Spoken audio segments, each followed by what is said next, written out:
There we are. Hello.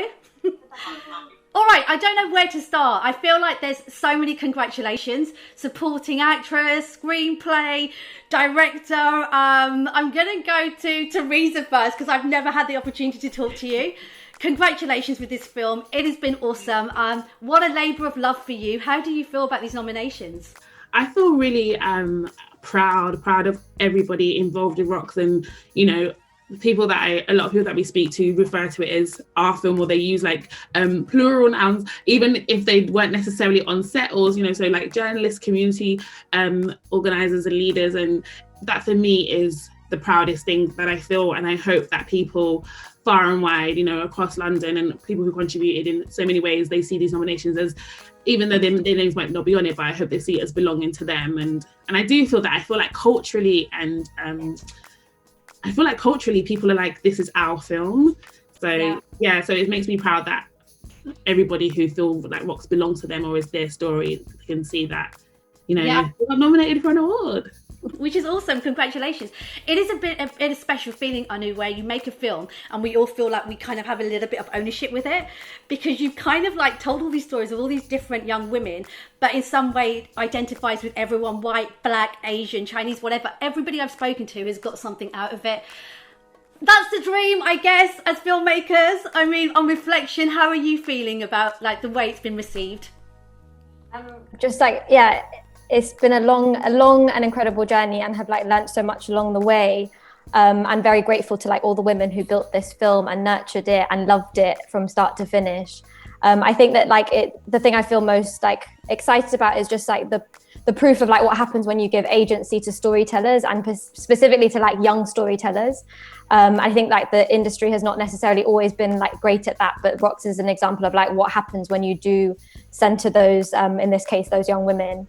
But also like the collective ownership of a story that centers joy and centers sisterhood and centers London is a very kind of validating thing, because that's why it speaks to everyone in a different way.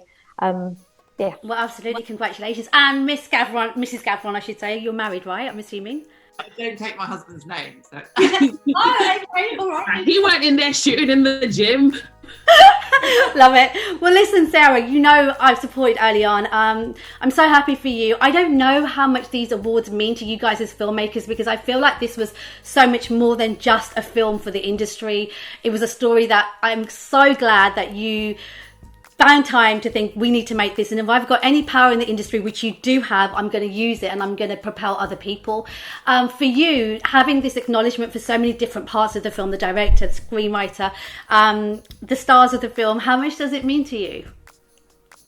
Well, it's great that those awards are spread across, because that reflects the nature of the filmmaking, where, the cast contributed so much, the camera, every single department just stepped up in the most incredible way.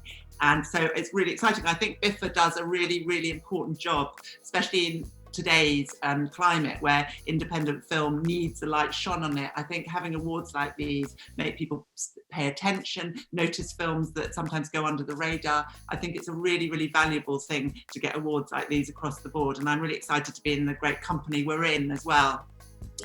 With all the other independent films from this year. And it's a kind of joy to have something exciting like this happen at the end of such a difficult year for the arts. A difficult year for everybody, but a difficult year for the creative arts. And also to celebrate young people who are really having a tough time as well. And, the young people on our screen, black and brown young women who deserve to be at the centre of their stories. So I'm excited for them. I've got to know them a little bit, and they're all becoming little stars. Kozar, watch out.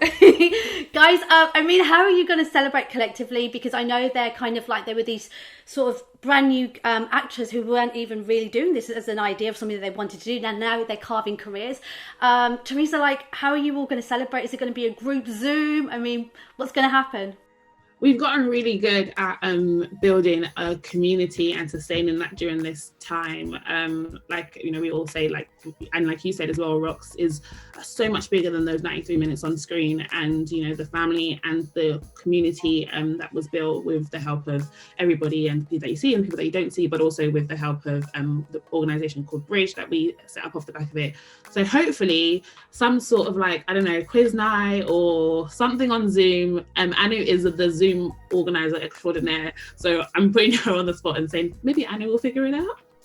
Okay. I'll take this one for the team. And my final question, Sarah, I think I'm going to go to you for this. We're in this really interesting time at the moment where streaming and cinemas and this constant discussion. I feel like I've fallen in love with TV again because of lockdown. I'm normally just a cinema goer, but I love the cinema experience. I'm wondering, because Netflix propelled Rocks to a whole other audience, and you had the cinema run. What are your thoughts on this current debate that we're having between these two different areas?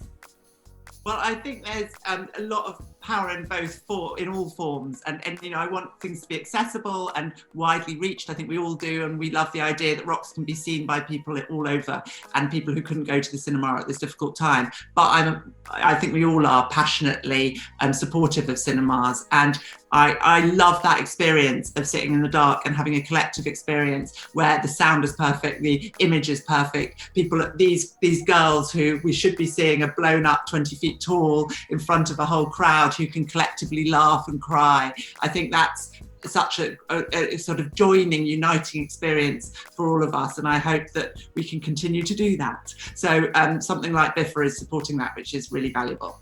Amazing. Ladies, Theresa, awesome to finally get to meet. Congratulations. Thank you for sharing this story. Anu, congratulations. Sarah, always a pleasure. So good. Lovely to meet you. You too. Bye, guys. Bye. Bye.